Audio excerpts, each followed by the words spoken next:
Ang init ay tila isang malakit na kumot na bumabalot sa bawat hiblang ng kanyang pagkatao. Iyon ang unang naramdaman ni Sarah pagkababa niya ng tricycle sa bungat ng Baryo San Judas. Hindi ito ang init ng Maynila, isang init na may halong usok at ingay ng libo-libong sasakyan. Iba ito. Ito ay isang init na sinauna, mabigat, at puno ng katahimikan. Isang katahimikang tila may sariling bigat at boses. Bumubulong ng makuwentong ayaw niyang marinig. Hanggang dito na lang ho tayo. Ma'am, sabi ng driver. Ang mamata ay hindi tumitingin sa kanya ng diretso, kundi sa daan ng lupa na papasok sa baryo, na parabang may kinatatakutan. Itong makita sa dulo niyon. Mabilis nitong ibinaba ang kanyang maleta at backpack, kinuha ang bayad at halos liparin ang tricycle pabalik sa kabilang direksyon. Nilamon ng alikabok at ng nakbabantang anino ng mga punong niyog. Naiwan si Sarah na mag-isa sa kanyang harapan. Ang San Judas ay parang isang larawang pinaglumaan ng panahon. Mga bahay na yari sa kahoy at nipa, mga bakurang may mga manok na tumutuka sa lupa, at ang amoy-amoy ng tuyong lupa, ng inahing baboy, at ng isang bagay na matamis at medyo nabubulok. Iyon siguro ang amoy mula sa malawa na tubuhan sa dikalayuan. Ang matubo ay nakatayo na parang isang hukbo nga payat na sundalo. Ang madahon ay sumasayaw sa ihip ng hangin. Ngunit higit sa lahat, ang katahimikan ang siyang sumalubong sa kanya. Isang katahimikang bumibingi. Sanay siya sa Maynila, sa walang tigil na ugong ng buhay. Dito, ang tanging maririnig ay ang huning ng makuliglik at ang paminsan-minsang tahol ng aso. Para bang ang buong baryo ay nagtatago, nahihintay. This was a mistake. Bulong niya sa sarili, kasabay ng pagila sa kanyang maleta. I should have forced her to come with me last Christmas. Ang bahay ng kanyang Lola Magda ay nasa dulong makipot na daan, nakahiwalay ng kaunti sa ibang makabahayan. Maliit lang ito, gawa sa luma at maitim na kahoy, ngunit napapalibutan ng matanim na halaman na hindi niya makilala, madahon na may kakaibang hugis, mga bulaklak na tila nakatingin sa kanya. Sa bintana, may mga nakasabit na kung anong, mga tuyong sanga at mga botelyang may lamang maitim na likido. Nadatnan niya ang kanyang lola sa hagdanan, nagwawalis ngang matuyong dahon. Si Lola Magda ay isang malit na babae. Ang likot ay medyo hukot na dahil sa katandaan. Ngunit ang mga mata nito, nang maktama ang kanilang paningin, ay matalas pa rin. Matalas at tila nakikita ang kaluluwa niya. Apo, sabi nito sa isang boses na mahina ngunit malinaw. Nakarating ka. Hindi ito isang tanong. Isa itong pakilala sa isang bagay na matagal na nitong inaasahan. Lola, sagot ni Sarah. Pilit na ngumiti habang binibitawan ang maleta at nagmamano. Naramdaman niya ang gaspang ang balat ng lola sa kanyang nu. Kamusta na po kayo? I missed you. Hindi ka na parito dahil na mismo ako, sagot ng matanda habang pinapasok siya sa loob ng bahay. Naparito ka para kunin ako. Sa loop, ang amoy ng halamang gamot ay mas matindi. May mga nakabikis na dahon na nakasabit sa mga bigangang bubong. At sa isang sulok ay may isang maliit na altar na may mga imahen ng santo at mga botelya ng langis. Naupo si Sarah sa isang silyang yarisayantok. Ang pakiramdam ay lalo siyang naging banyaga sa lugar na iyon. Lola, please. Let's not argue, pagsisimula niya. I'm a nursing student now. I know what's best for you. You're not getting any younger. Delikado dito, mag-isa lang kayo. What if you fall? What if you get sick? Sa Manila, I can take care of you. We can take care of you. Tinitigan siya ni Lola Magda. Ang mamata nito ay hindi kumukurap. Mas delikado sa Maynila. Ang matauron. Ninanakaw ang iyong pitaka. Dito, iba ang ninanakaw. Ano pong ibig niyong sabihin? Kunot nung tanong ni Sarah. Umiling lang ang matanda at nakpunta sa kusina para magtimplang kape. Sumunod si Sarah, hindi handang sumuko. Lola, I'm serious. Ayaw na ni na mama at papa na mag-isa ka dito. They're worried sick. And frankly, so am I. May nagbabantay sa akin dito. Sabing lola niya. Ang boses ay halos pabulong. Sino po? Si Mang Berto? Lola? Matanda na rin po yon. Hindi mo maintindihan, Apo. Iyon na ang naging katapusan ng kanilang usapan. Alam ni Sarah na kapag sinabi iyon ng kanyang lola, wala nang saysay ang anumang argumento. Kinahapunan, naisipan ni Sarah na lumabas para bumili ng soft drinks sa nag-isang sari-sari store ng baryo. Doon niya nakita si Aling Nelia, ang may-ari ng tindahan. Isang babaeng nasa 50 anyos, na ang bibig ay kasing bilis ng kanyang mata sa pagsuri sa bawat taong dumaraan. Oy, iha, ikaw pala ang apo ni Magda. Bati nito sa kanya. Ang ngiti ay hindi umabot sa makamata. Kailan ka pa dumating? Abay, lalo kang gumaganda. Artistahin. Kanina lang po, Aling Nelia. Sagot ni Sarah, sabay abot ng bayad. Naku, mabuti naman at napasyal ka. Para may kasama naman ang lola mo, sabi ni Aling Nelia, habang isinusukli ang barya. Pagkatapos ay bumulong ito, sapat lang para marinig ni Sarah. Mag-ingat ka dito, iha, lalo na sa gabi. Bakit po? Tanong ni Sarah, ang kuryosidad ay nanay sa kanyang pakayamot. Lumapit si Aling Nelia. Ang mukha ay punong sikretong pananabik. Hindi ba nakukuwento sa'yo ang lola mo? Ang tungkol sa tiktik sa tubuhan. Napakunot ang noo ni Sarah. Tiktik? Yung aswang po ba yun? Lola, that's just superstition. Kuwentong pambata. Ngumisi si Aling Nelia. Kuwentong pambata. Kamo. Sabihin mo yan kay Mang Isko. Nawala ang dalawa niyang kambing noong 1 linggo. Ni isang pata ng dugo. Walang nakita. Tuyo, parang piniga. Tumingin ito sa direksyon ng bahay ni Sarah. Mabuti na lang at nandiyan ang lola mo. Marunong yan sa maorasyon. Alam mo na, may mausap-usapang. Hindi na tinapos ni Aling Nelia ang sasabihin, ngunit naintindihan ni Sarah ang ibig nitong sabihin. Mangkukulam, iyon ang tingin nila sa lola niya. Isang mangkukulam na kayang labanan ang isang aswang. Biglang nakaramdam ng inis si Sarah. Inis para sa lola niya. At inis sa makitit na pag-iisip ng matao sa baryo. Salamat po sa paalala, Aling Nelia. Alis na po ako, sabi niya at mabilis na tumalikod. Pagsapit ng gabi, ang katahimikan ay lalo pang lumalim. Maagang natulog ang kanyang lola. Naiwan si Sarah sa kanyang silid, nakahiga sa isang papak na tumutunok sa bawat galaw niya. Ang tanging ilaw ay mula sa buwan na sumisilip sa siwang ng bintanang kapis. Sinubukan niyang magbasa sa kanyang cellphone, ngunit walang signal. Great. Just great. Bulong niya. Pinilit niyang matulog. Pinakingan niya ang matunong nga biyang huni ng butiki sa kisame. Ang pagaspas ngang madahon sa labas. Pamilyar na mga tunok, ngunit sa gabing iyon. Tila may banta sa bawat isa. At doon niya narinig. Tik-tik-tik. Isang tunog na mahina. Malayo. Tila nanggagaling sa direksyon ng tubuhan. It's just a bird, sabi niya sa sarili. A nightjar maybe. Nothing to worry about. Pinikit niya ang kanyang mata. Tik-tik-tik. Nandiyan na naman. Parang mas malinaw. O baka guni-guni niya lang. Bumangon siya at dumungaw sa bintana.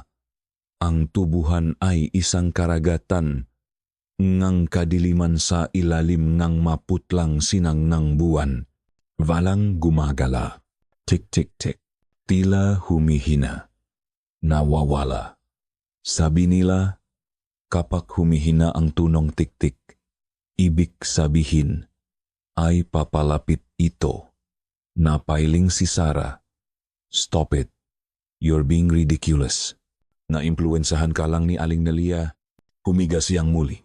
Ipinikit ng mariin ang kanyang mata. Katahimikan. Ilang minuto ang payapang katahimikan. Marahil ay ibon nga lang. Marahil ay napagod na siya sa biyahe. Marahil, tik-tik-tik, ang tunog ay bigla at malakas. Hindi na ito malayo. Hindi na ito mahina. Ito ay malinaw, matinis, at nakakabingi. Na parabang ang nagsasalita ay nasa labas mismo ng kanyang bintana.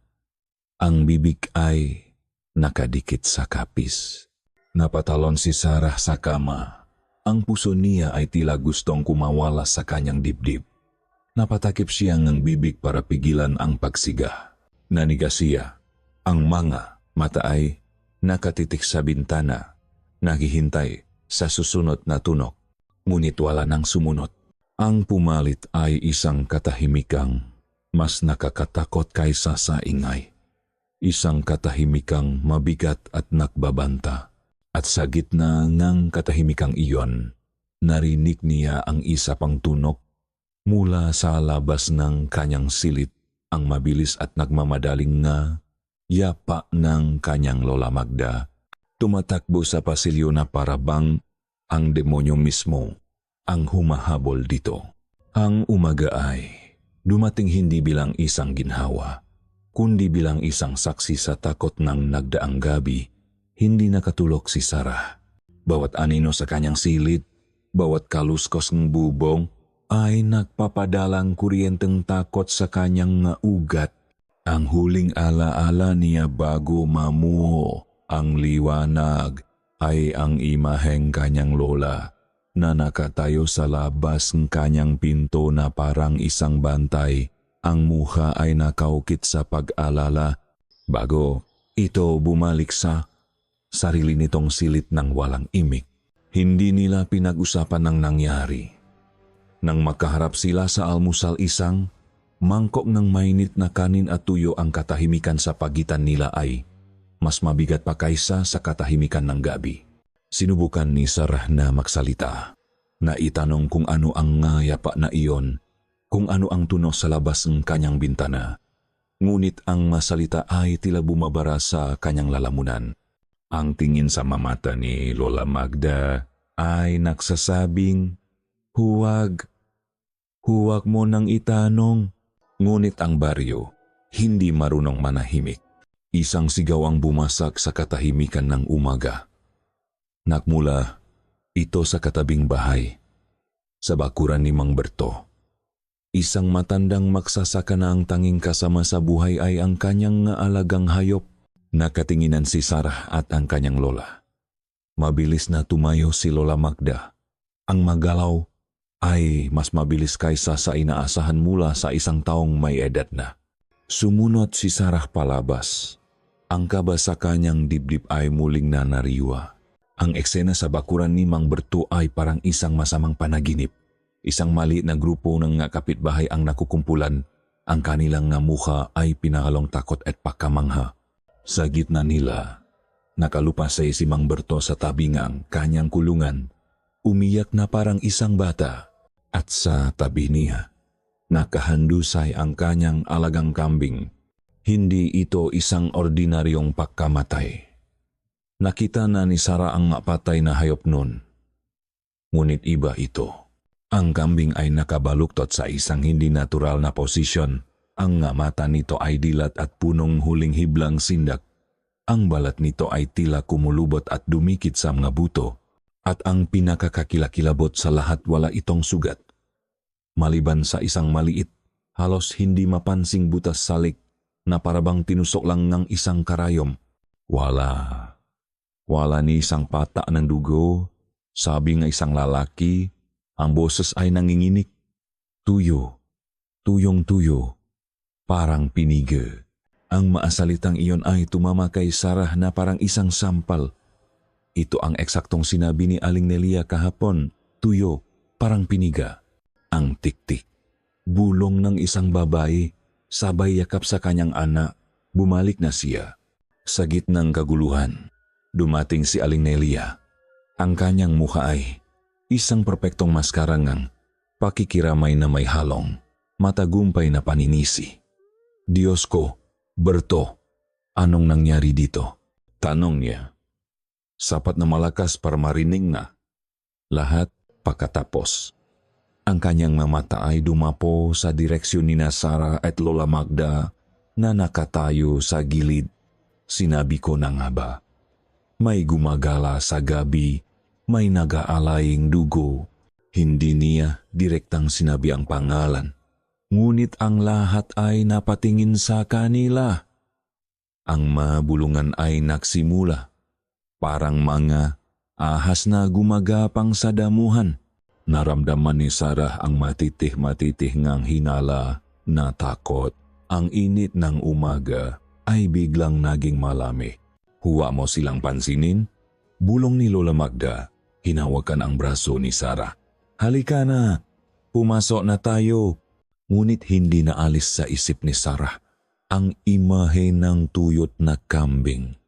Hindi na ito isang kuwentong pambata. Hindi na ito isang pamahiin. Nakita niya ang ebidensya. Ang tanong ay, sino o ano ang may gawa nito? Ang tiktik o may iba pang paliwanag?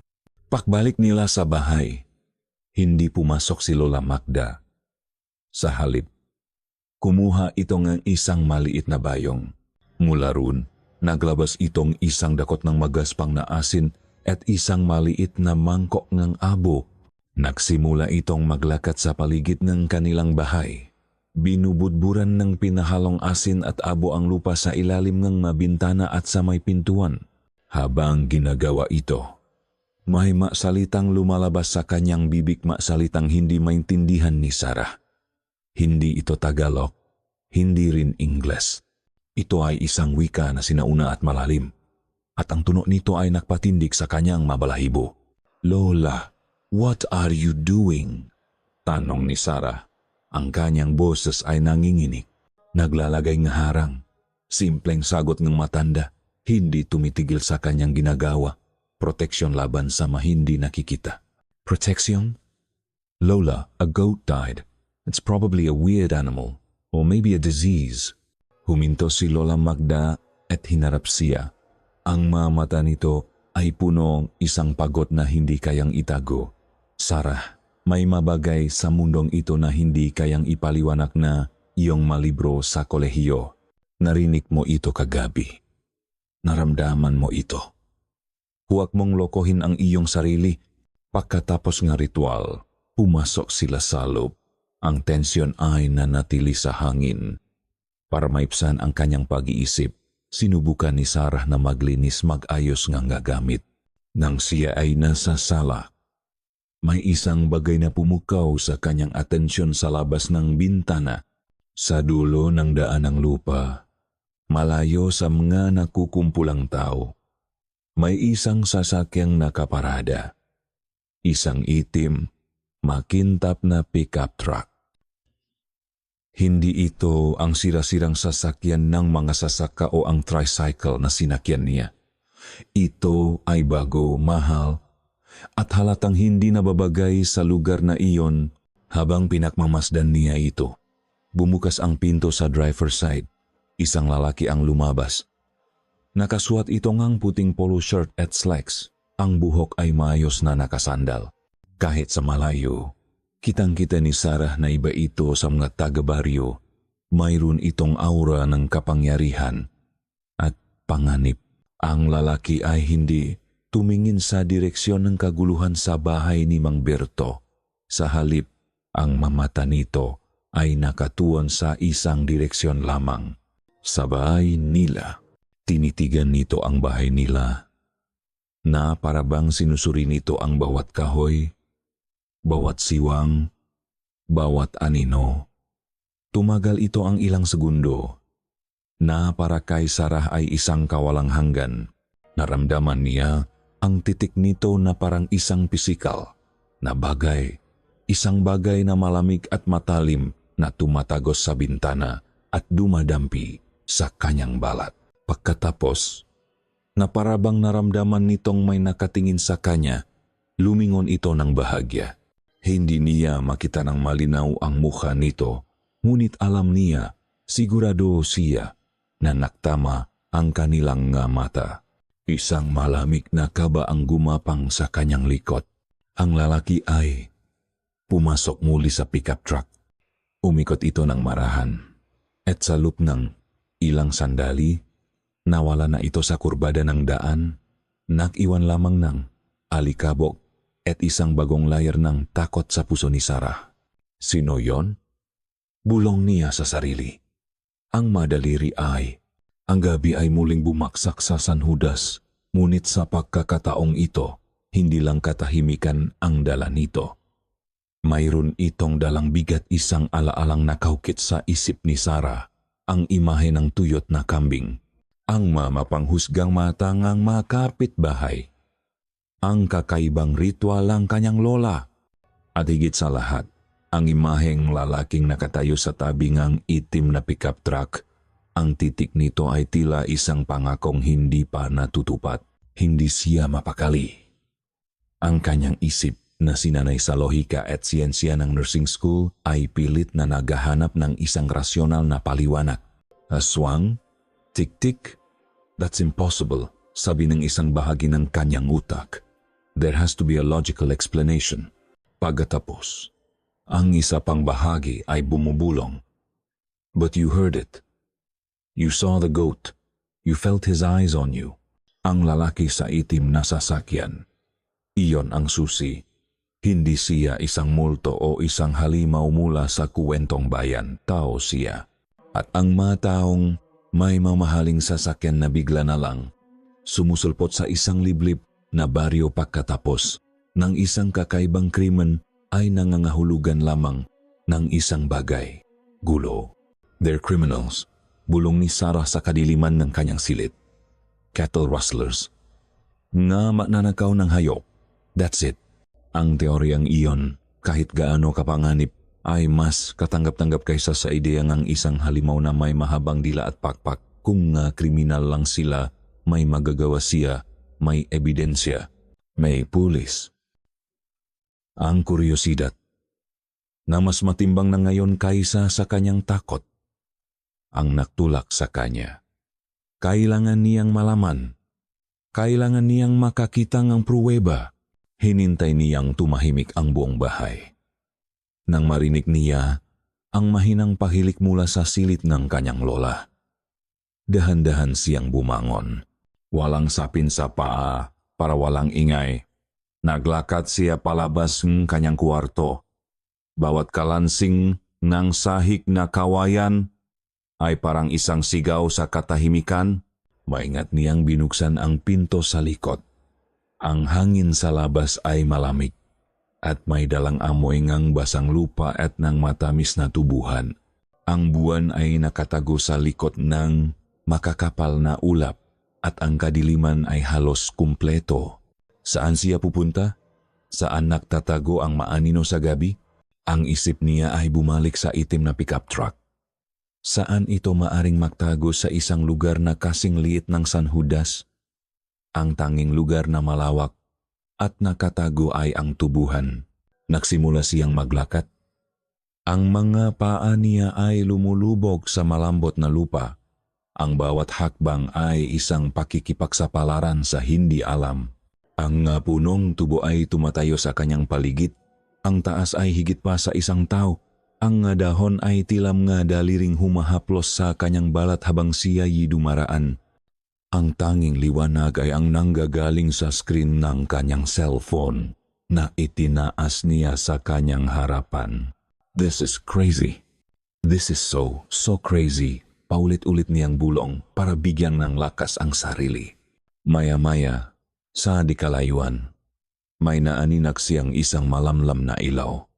Isang ilaw na gumagalaw, sumasayaw, sa pagitang mapunong tubo. Sinundan niya ito. Ang kanyang pahinga ay halos pigil. Habang papalapit, nagsimula siyang makarinig ng maboses. Magaboses ng lalaki, mahina at magaspang. Sumuot siya sa isang mas makapal na bahaging ng tubuhan. Ang mga matutulis na dahon ay humihiwa sa kanyang braso, ngunit hindi niya ito ininda.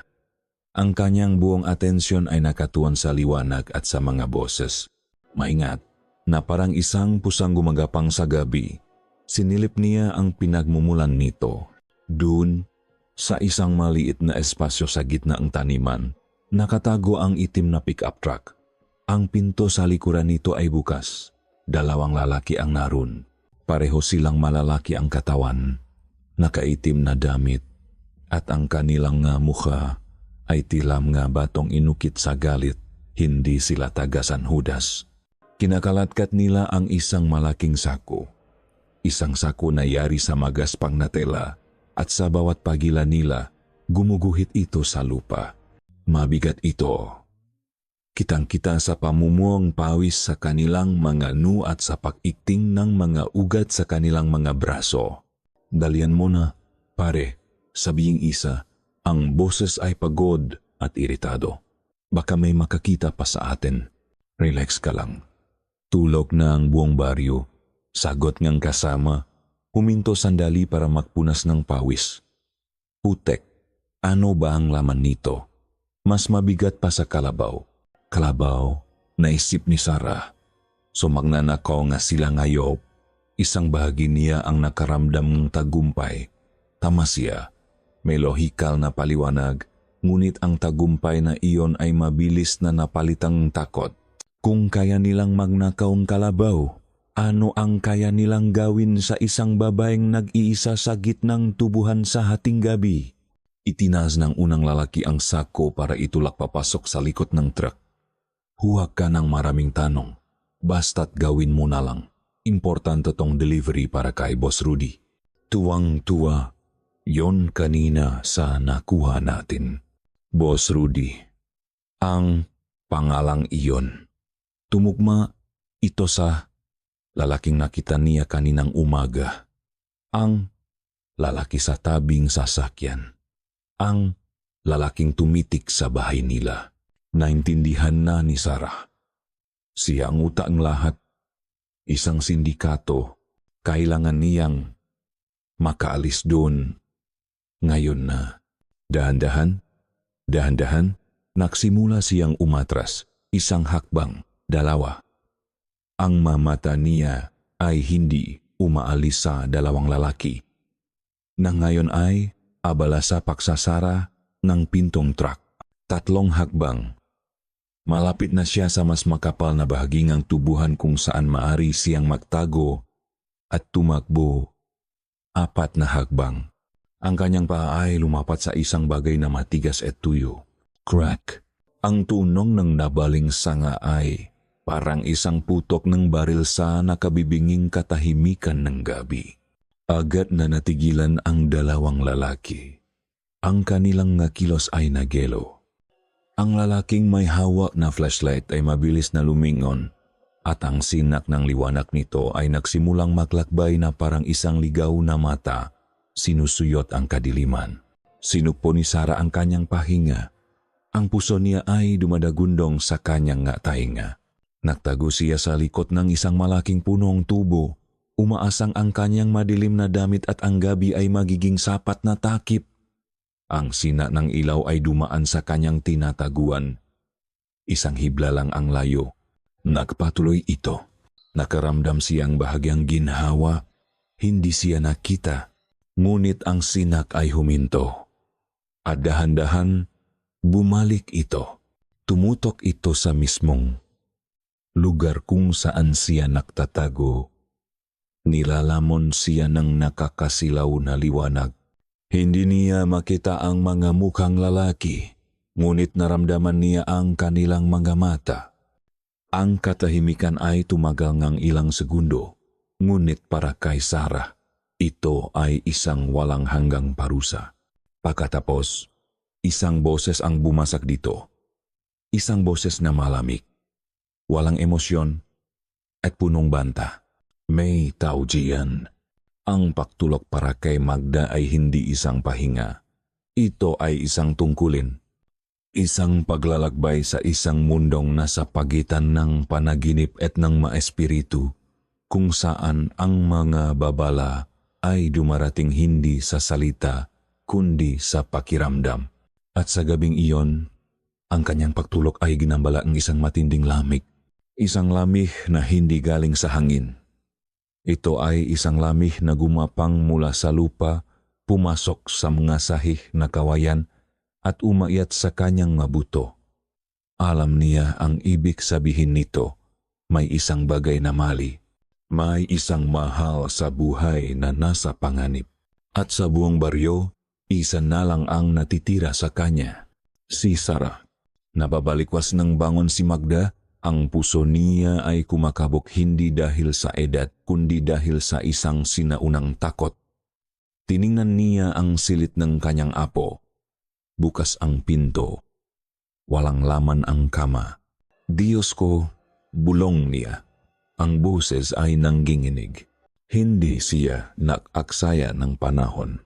Kinuha niya ang isang maliit na balisong na laging.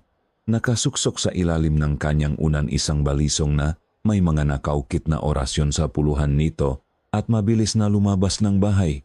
Ang gabi ay madilim at walang buwan. Ngunit hindi niya kailangan ng liwanag. Sinundan niya ang tibo ang kanyang dugo. Ang koneksyon na nag-uugnay sa kanyang apo. Dinala siya nito patungo sa tubuhan.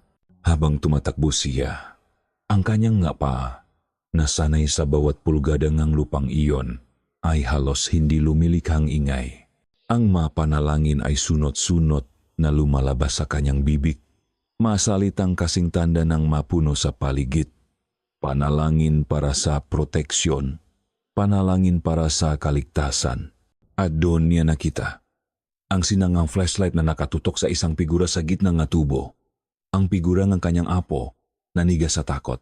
At sa harapan nito, ang dalawang anino, malalaki at nagbabanta. Narinig niya ang kanilang mga boses. Narinig niya ang banta. At naramdaman niya ang kasamaan na bumabalot sa kanila, isang kasamaang hindi lamang galing sa kasakiman ng tao.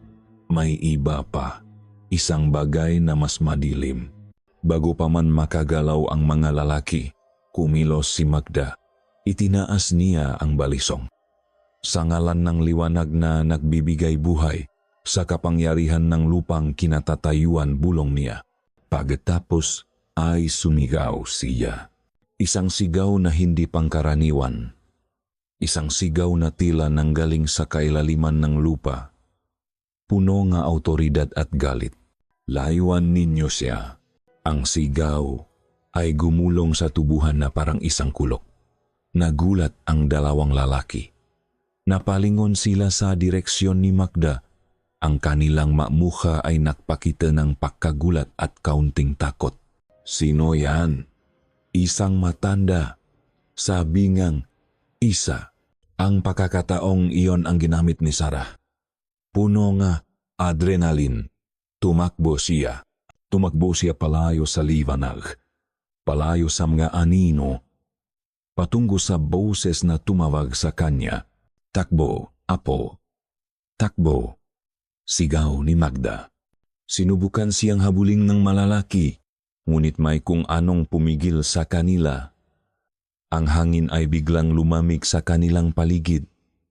Ang madahon ng tubo ay nagsimulang yumudyok ng malakas kahit walang hangin. Nagsimulang marinig. Ang nga kakaibang tunok. Nga kaluskos. Nga bulong na tila nanggagaling sa lahat ng direksyon. Ano yun? Pare, may iba pa dito. Sabi ngang isang lalaki. Ang tapang ay napalitang ng kaba. Ang sabi nila, may tiktik dito. Wala akong pakialam. Habulin nyo. Isang boses ang sumigaw mula sa truck, isang boses na pamilyar kay Sarah. Ang boses ni Rudy. Ngunit, huli na. Nakarating na si Sarah sa kanyang lola. Hinila siya ni Magda at tumakbo sila pabalik sa kanilang bahay. Hindi lumilingon. Sa kanilang likuran, ang masigawng pakalito at galit ay unti-unting humina, nilamon ng gabi at ng tubuhan. Pagsapit ng umaga, ang takot ay napalitang ng isang balitang mas nakakakilabot. Si Tino, isang binatilyo sa baryo na kilala sa pagiging lasenggo at pag-alagala sa gabi, ay hindi umuwi. Hinahanap siya ang kanyang ina, sumisigaw, umiyak. Nahanap ang makalalakihan ng baryo, sa tubuhan, sa ilog, sa gubat. Walang Tino na natakpuan. Para siyang bulang naglaho. Alam ni Magda na hindi na ito pagnanakaw lamang ng hayop. Ang malalaking iyon, ang kanilang boss, hindi sila kontento sa makambing at kalabaw. Naghahanap silang tao. Habang ang buong baryo ay abala sa paghahanap, si Magda ay may sariling investigasyon. Alam niyang ang nilalang na tulad ng kanyang hinala ay hindi maaring tumawid sa isang harang na may basbas ng hindi nag-iwan ng bakas. Nilakat niya ang paligid ng kanyang bakuran. Ang mga mata niya ay sinusuri ang bawat pulgada ng lupa kung saan niya ibinuhos ang asin at abo. Sa una, wala siyang nakita. Ang harang ay buo, ngunit nang malapit na siya sa likurang bahagi, sa may bakot na kawayan, may isang bagay na kumislap sa ilalim ng sikat ng araw. Yumuko siya. Dahan-dahan niyang inalis ang magadahon, at doon, nakabaon ng bahagya sa lupa, ay isang bagay na hindi dapat naroon. Isang bagay na makabago at nakamamatay. Isang bagay na hindi kabilang sa bukid, sa lupa, o sa mga pamahing ng baryo. Isang scalpel. Isang maliit na kutsilyo na ginagamit sa pag-opera. Ang talim nito ay yari sa bakal, makintap at matalas pa rin. Ngunit ang hawakan nito ay may bahit ng putik at dugo. Kinilabutan si Magda. Hindi ito ang marka ng isang tiktik na may mahabang dila. Hindi ito ang bakas ng isang aswang na pumapatay para sa dugo. Ito ang marka ng isang mangangatay. Isang mangangatay na nagbabalat kayo, na gumagamit ng takot sa tiktik para paktakpan ng isang kasamaang mas kalkulado, mas malamig, at mas makatao sa pinakakasuklam-suklam na paraan. At sinubukan nitong pasukin ang kanyang teritoryo. Sinubukan nitong lapitan ang kanyang apo. Hinawakan ni Magda ang scalpel. Ang kanyang daliri ay nanginginig sa galit. Tumingala siya sa langit. Ang araw ay mataas at nakakapasong.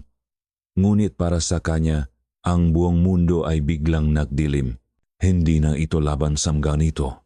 Bulong niya sa hangin. Ito ay laban sa mga demonyo na naglalakad sa lupa. Ang katahimikan sa loob ng bahay ay mas nakakabingi kaysa sa mga sigaw ng ina ni Tino na umaalinggaw pa rin sa labas. Simula nang bumalik sila mula sa tubuhan, walang nagsasalita. Si Sarah ay nakaupo sa isang sulok, nakayakap sa kanyang tuhod. Ang pangingining ng kanyang katawan ay hindi pa rin nawawala. Ang imahe ng lalaki, ang sinang flashlight, ang malamig na boses ni Rudy, lahat ay paulit-ulit na naglalaro sa kanyang isipan. Si Lola Magda naman, pagkatapos mahanap ang scalpel, ay tila isang bagyong naghahandang manalasa. Ang kanyang makilos ay mabilis at tiyak. Kinuha niya ang lahat ng manakasabit na halaman sa bubong. Naglabas siyang makandila itim, pula, at puti. Naglatak siya ng isang puting tela sa gitna ng sala at ipinatong doon ang isang lumang krus na gawa sa maitim na kahoy at isang mangkok na may lamang tubig at mga dahon ng kung anong halaman.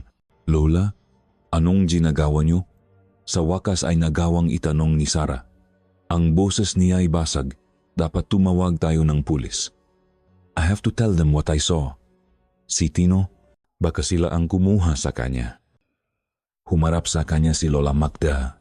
Ang mga mata nito ay nakliliyap sa isang apoy na hindi pa niya nakikita dati.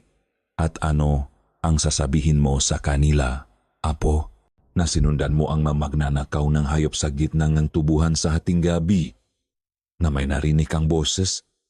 Maniniwala ba sila sa iyo? O isipin nilang kasama ka sa kalokohan ni Tino? But they're criminals. Git ni Sarah. Masahol pa sila sa mga kriminal. Sagot ng matanda. Ang boses ay mababa at punong bigat. Ang mga pulis ay hindi sapat. Ang kanilang mga bala ay hindi tatalab sa uringang kasama ang kinakaharap natin. Hindi na tayo ligtas dito, lalo ka na. Lumapit si Lola Magda at hinawakan ang kamay ni Sarah. Malamig ang mga ito. Kailangan nating gawin ang ritual. Isang ritual ngang protection. At kailangan kitang isama. Kailangan kong takpan ang iyong amoy sa kanila. Ang amoy ko? Naguguluhang tanong ni Sarah. Huwag ka nang magtanong. Sumunod ka na lang. Pakiusap ng matanda at sa boses nito, narinig ni Sarah ang isang bagay na bihira niyang marinig. Takot. Kahit na ang bawat himay-maing kanyang modernong pag-isip ay sumisigaw na ito'y isang kalokohan, isang pamahiin, wala siyang nagawa kundi sumunod. May isang bahagi sa kanya na nakakaalam na tama ang kanyang lola. Nakita niya ang mamatang malalaking iyon. Narinig niya ang kanilang maboses. At naramdaman niya ang isang panganib na hindi kayang ipaliwanag ng anumang aklat. Pinaupo siya ni Lola Magda sa sahig, sa loob ng isang bilok na iginuhit nito gamit ang abo. Sinarhan nito ang lahat ng bintana at pinto. Kahit na ang init sa loob ng bahay ay nagsisimula ng maging nakasuffocating, sinindihan nito ang mga kandila. Ang anino nila ay nagsimulang sumayaw. Sa mga dingding na parang manakbabantang espiritu, nagsimulang magdasal si Lola Magda. Ang masalita ay pamilyar at hindi pamilyar, isang halo ng Latin, ng sinaw ng Tagalog, at ng makatagang hindi pa naririnig ni Sarah kailanman. Ipinikit ni Sarah ang kanyang mata. Pilit na kinukumbinsi ang sarili na ito'y isang paraan lang para pakalmahin ang isang matandang natatakot. Ngunit habang tumatagal ang ritual, nagsimulang magbago ang hangin sa loob ng bahay. Naramdaman niya ito una sa lahat, ang paglamig. Isang biglang pagbabangang temperatura na nagpatindi sa lahat ng balahibo sa kanyang braso at batok. Pagkatapos, ang maapoy ng kandila na kanina'y tahimik na nagliliyap ay nagsimulang gumalaw ng marahas na parabang may isang malakas na hangin na umihip sa loob ng nakasarang silid. Ang anino sa dingding ay tila lumaki at nakaroon ng sariling buhay. Lola, bulong ni Sarah.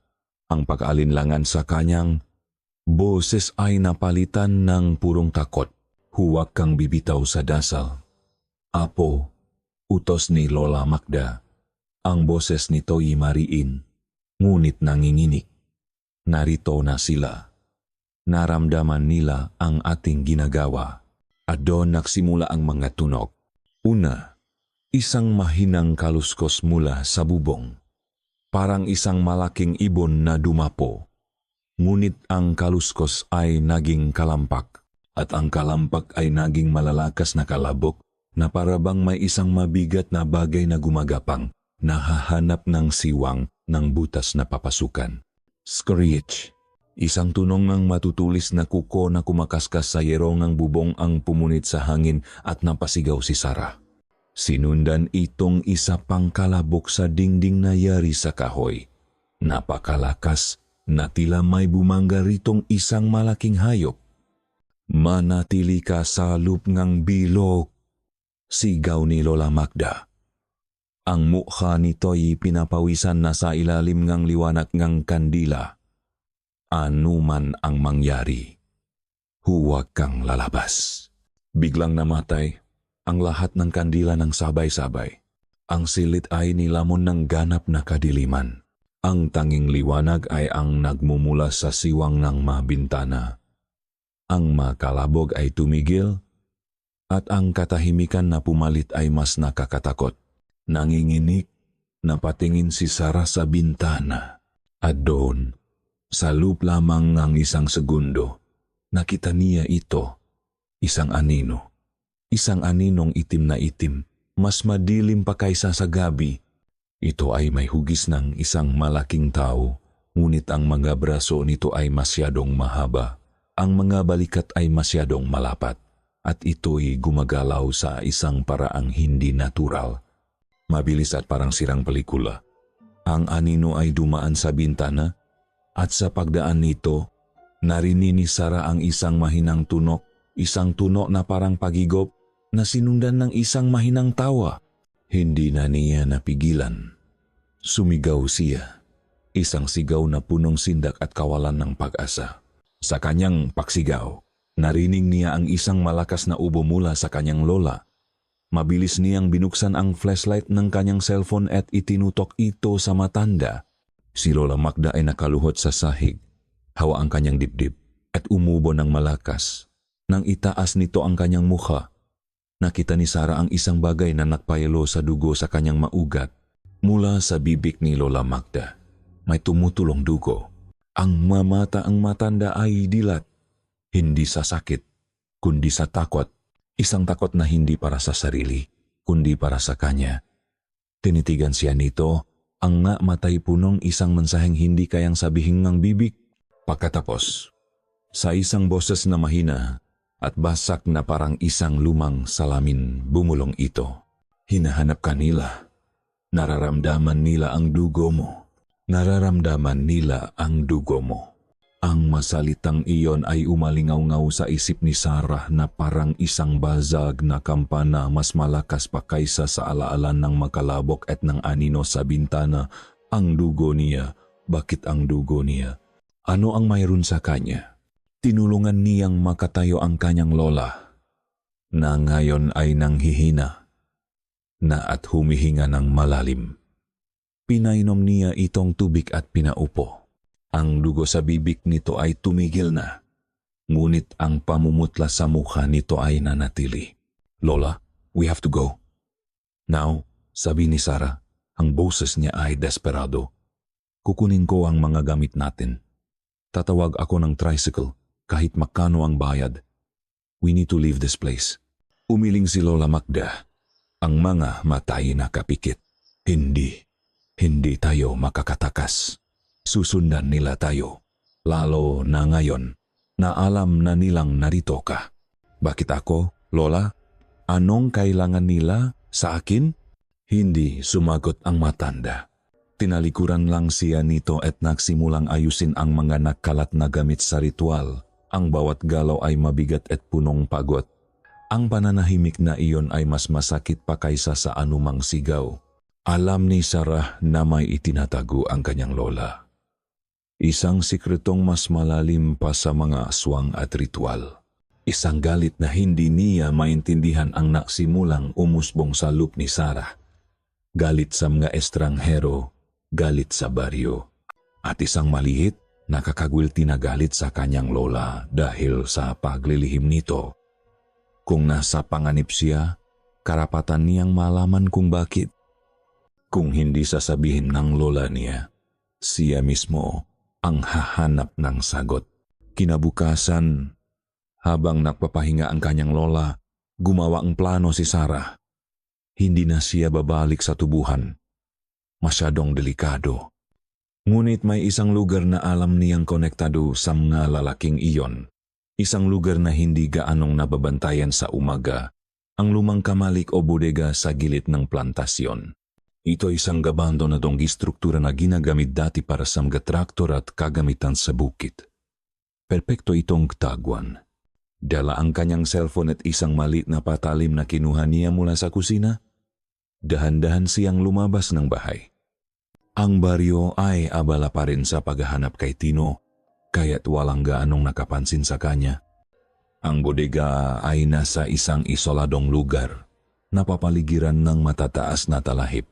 Ang yero nitong bubong ay kalawangin na, at ang madingding na kahoy ay may mga butas. Mukha itong matagal nang inabandona, ngunit habang papalapit si Sarah, napansin niya ang nasariwang markang gulong sa lupa nga markang tumutugma sa malalapat na gulong ngang isang pickup truck. Nagtago siya sa mga talahib at pinakiramdaman ang paligid, tahimik. Walang tao. Maingat siyang lumapit sa gilid ng bodega at sumilip sa isang malaking siwang sa pagitan ng mga tabla. Ang kanyang inaasahan ay isang madilim, maalikabo na lugar na puno ng lumang makinarya. Ngunit ang nakita niya ay nagpatigil sa kanyang pahinga at nagpasikip sa kanyang dibdib. Ang loob ng boteka ay hindi boteka. Ito ay isang makeshift na operating room. May mga mahahabang, masang metal sa gitna. Sa ibabaw nga ito, may surgical tray na puno nga instrumento nga scalpel, hemostat. Bonso ngunit hindi ito malinis at makinang tulad ng mga nakikita niya sa ospital. Ang maito ay marumi, may magabahit ng tuyong dugo at lupa. Sa isang sulok, nakatayo ang ilang malalaking asul na drum na plastic. Ang amoy na nagmumula sa mga ito ay pamilyar sa kanya bilang isang nursing student, isang amoy na matapang at kemikal, amoy ngang formaldehyde. At sa tabing ng mga drum, nakasandal sa dingding ang mga malalaking cooler, mga cooler na ginagamit para sa pangingisda o para sa pagtransport ng. Napatakip si Sarah sa kanyang bibig. Pinipigilan ang paglabas ng kanyang almusal. Ang kanyang isip ay nagsimulang magduktong-duktong. Ang nawawalang mahayop, ang nawawalang sitino, ang scalpel, ang madrim na formaldehyde, ang makuler. Ito ay hindi isang simpleng sindikatong nga magnanakawang hayop, organ harvesting, bulong niya. Ang salita ay tila lason sa kanyang dila. My God. They're an organ trafficking syndicate. Ang katotohanan ay mas masahol pa kaysa sa kanyang pinakamasamang imahinasyon. Ang mahalimaw sa San Judas ay hindi mga tiktik, sila ay mga tao. Mataong kumakatay sa kapwa nila para sa pera. Gusto niyang tumakbo, sumigaw, magsumbong. Ngunit nanatili siya. Nanigas sa kanyang kinatatayuan. Dahil narinig niya ang pagdating ng pickup truck, mabilis siyang yumuko. Ang puso niya ay dumadagundong. Narinig niya ang pagbukas ng mapinto ng sasakyan, ang paglapak ng mabibigat na paa. Narinig niya ang boses ni Rudy, kalmado at may autoridad. Ilinis niyo ang kalat kagabi at itapon niyo na yung laman ng cooler. Hindi de kalidad. Maraming bisyo ang donor. May pagkadismaya sa boses nito. Pasensya na, boss. Sagot ng isa sa matauhan. Mahirap humanap ng malinis dito. Pero yung nakuha natin noong 1 linggo, maganda yon. Maganda ang presyo. Presyo? Naisip ni Sarah. Supera nga ang habol nila. Ngunit ang sumunod na sinabi ni Rudy ang nagpayanik sa buong mundo ni Sarah. Hindi sapat ang malaman loop, sabi ni Rudy. Ang boses niya ay biglang naging mas mababa, mas gutom. Ang maparteng katawan ay para lang sa panggastos, para sa matauhan. Ang totoong premyo, ang kailangan ko, ay ang dalisay na dugo na karon ng katahimikan. Ang dugo ang babaan. Nanigas si Sarah. Babaan. Saan niya narinig ang salitang iyon? Isang salitang pamilyar ngunit hindi niya matukoy. Isang salita mula sa mga kwentong kanyang lola nung bata pa siya. Mga kwentong tinatawanan lang niya. Isang uring nga aswang. Isang uring dugong buhaw. Sa lahingang halimaw. Naramdaman ni Sarah ang pagdaloy ng yelo sa kanyang nga ugat. Ang anino sa bintana. Ang pag-ubong ng dugo ng kanyang lola, ang salita nito, hinahanap ka nila, nararamdaman nila ang dugo mo. Hindi sila isang organ trafficking syndicate lang. O kung sila man, iyon ay isang takip lamang. Ang kanilang tunay na pakay ay mas personal, mas sinauna, at mas nakakakilabot. Hindi nila hinahanap ang kahit sino lang. Hinahanap nila siya. Ang paglalakad pabalik sa bahay ay isang malabong panaginip para kay Sarah. Ang mapuno, ang daan, ang mabahay lahat ay tila umikot sa kanya. Ang tanging malinaw sa kanyang isipan ay ang dalawang salita. Dugo, babaan, tumakbo siya. Hindi niya alintana ang mabatong sumusugat sa kanyang pao ang mamatang nakatingin sa kanya. Pumasok siya sa kanilang bahay na parang isang ipu-ipo, ang pinto ay bumalibag sa dingding. Nadatnan niya si Lola Magda sa sala, nakaupo sa silyang yantok na parabang hinihintay na siya nito. Ang muhang matanda ay kalmado, ngunit sa ilalim ng kalmadong iyon ay isang malalim na kalungkutan, isang pagtanggap sa isang bagay na hindi na maiwasan. Lola, nagsimula si Sarah. Ang kanyang boses ay nanginginig sa pinahalong takot at galit. I saw their hideout, the warehouse, their butchers. But that's not all. I heard them talking. Tumingin sa kanya ang lola niya. Ang namatay punong pagod. They're not after just anyone, are they? Patuloy ni Sarah. Ang mga salita ay lumalabas na parang lason. They're not just harvesting organs for money. That's a front. I heard what he said, Lola. Rudy, he said he needs pure blood, he said. He needs the blood of a babaan. Sa pabanggit ng salitang iyon, nakita ni Sarah ang isang bahagyang pangingini sa makamay ng kanyang lola. Iyon na ang kumpirmasyong kailangan niya. Tell me the truth, pakiusap ni Sarah. Ang kanyang boses ay basak na. Bakit nila ako hinahanap? Ano ang babaan? Ano ang kinalaman ko dito? Tumayo si Lola Magda. Naglakad ito patungo sa isang maliit, lumang baul na nakatago sa ilalim ng altar. Binuksan niya ito. Ang amoy ng lumang papel at ng gatuyong halaman ay kumalat sa hangin. Mula sa loob, kinuha niya ang isang manipis na katuping papel na naninilaw na sa katagalan. Inabot niya ito kay Sarah. Nanginginig ang makamay ni Sarah habang binubuksan ang papel. Ito ay isang lumang kasulatan. Ang tinta ay medyo kupas na at ang masalita ay nasa sinaunang Tagalog. Ngunit sa gitnang masalita, may isang guhit. Isang family tree. Nagsimula ito sa isang pangalan, Ana de la Cruz. Sa ilalim nito, sumanga ito pababa sa bawat henerasyon hanggang sa umabot ito sa pangalan ng kanyang lola, Magdalena. At sa ilalim ng pangalan ni Magdalena, may isa pang sanga. Ang pangalan niya, Sarah. Ang ninuno natin. Nagsimulang magkwento si Lola Magda. Ang boses niya ay tila nanggagaling sa isang malayong lugar. Si Ana. Nabuhay siya noong panahon ng mga Kastila. Ang baryong ito ay pinahihirapan noon ng masundalo, panggagahasa, pakpatay, pang-aabuso, walang araw na walang umiyak. Isang gabi, sa gitna ng kanyang desperasyon, tumakbo si Ana sa gubat. Nagdasal siya hindi sa Diyos nga Kastila, kundi sa nga matatandang espiritong lupa. Sa nga anito, nakiusap siyang lakas para protektahan ang kanyang mga kababayan. Huminto ang matanda. Huminga ng malalim. At may sumagot sa kanya. Hindi ito isang anito o isang diwata. Ito ay isang sinaunang nilalang. Isang makapangyarihang aswang na naninirahan sa gubat na iyon. Isang babaan. Kinilabutan si Sarah. Naalala niya ang makwento ang babaan ay hindi isang ordinaryong aswang.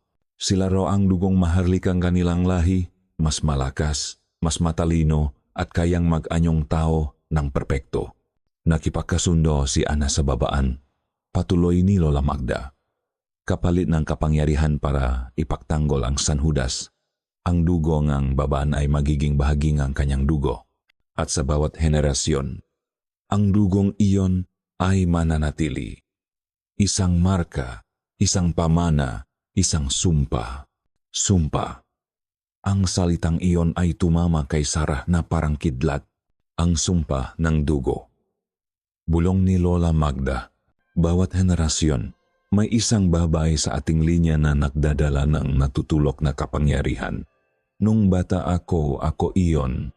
At ngayon, ikaw na. Apo, napopo si Sarah sa sahig. Ang kasulatan ay nahulok mula sa kanyang makamay. Ang lahat ay biglang nakaroon ng kahulugan.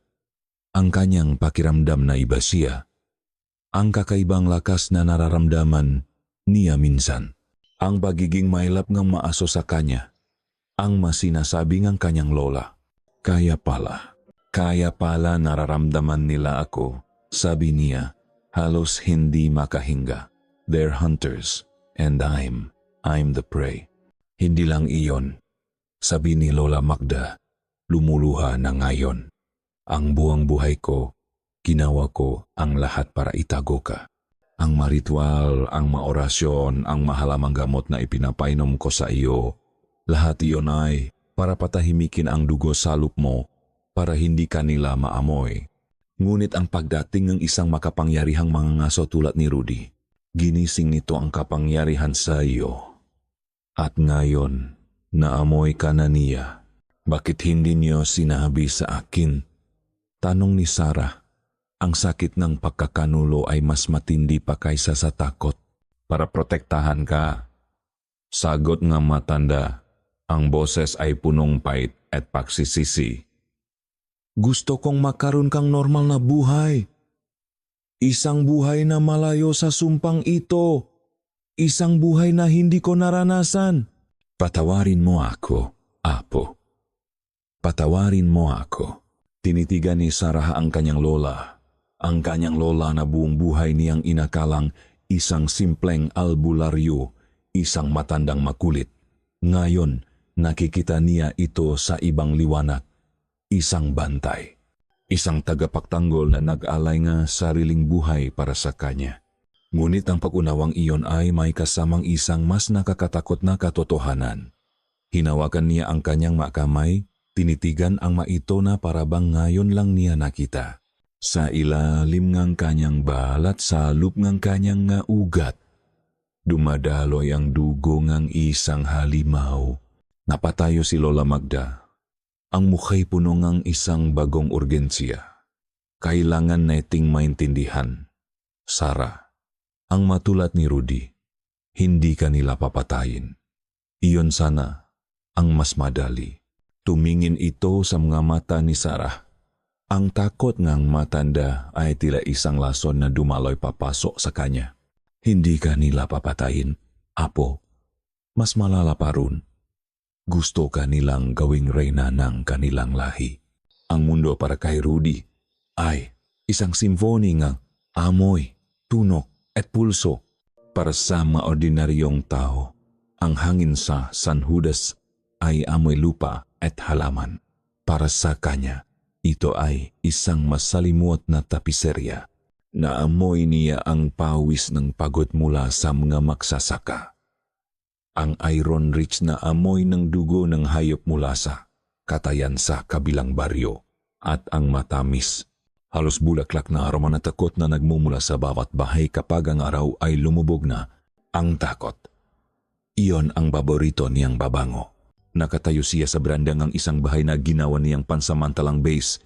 Isang bahay na pinahiram sa kanyang ang kapitang ng baryo matapos makatanggap ng isang sobrang punong pera. Hawa niya ang isang baso ng mahaling ala, ngunit hindi ang lasa nito ang kanyang ninanamnam, kundi ang nga tunong ngabi. Naririnig niya ang bawat tibok ng puso sa loob ng 1 kilometrong radius. Ang mabilis, kinakabahang paktibok ng mga usa sa gubat, ang mabagal. Pagod na paktibok ng matatanda sa kanilang mga kama. Ang malikot na paktibok ng magapata sa kanilang mapanaginip.